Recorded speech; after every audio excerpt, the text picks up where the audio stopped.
Julia Barreto wala nang magawa.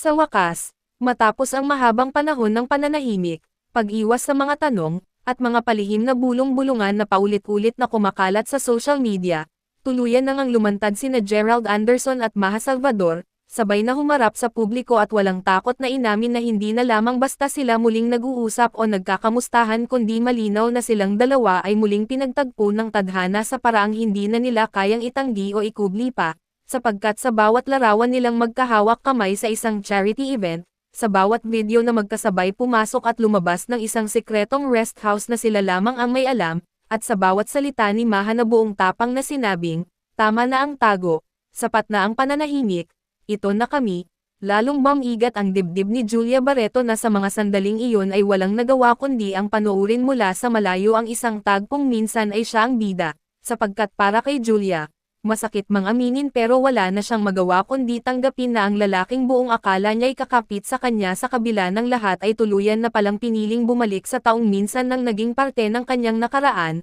at sa kabila ng paulit-ulit niyang pagpikit, pag-iwas sa mga balita at pagpatay sa telepono para lamang hindi makita ang mga larawang nagkalat, wala pa ring ibang bumabalik sa isip niya kundi ang mga gabing mag-isa siyang nakayakap sa unan habang paulit-ulit na itinatanong sa sarili kung saan siya nagkulang, kung paanong sa kabila ng lahat ng paglalaban, pagtatanggol, at paglimos ng pangunawa ay nauwi pa rin siya sa puntong siya ang naiwan, siya ang naisantabi, siya ang piniling palitan ng isang pusong minsan na ring iniwan noon, at habang si Gerald at Maha ay masayang nagpapa-interview, nagsasabing gusto nilang mabuhay ng totoo at malaya kahit pa alam nilang maraming masusaktan, naroon si Julia na walang ibang magawa kundi ang lunukan ang bawat salita, panasan ang bawat luhang kusa na lamang dumadaloy habang nakaupo siya sa sulok ng kanyang kwarto, yakap ang mga larawan nilang dalawa ni Gerald na minsan ay naging simbolo ng tapang nilang labanan ang mundo pero ngayoy isa na lamang paalala na kahit anong tibay ng pangako, kung may pusong handang bumalik sa nakaraan,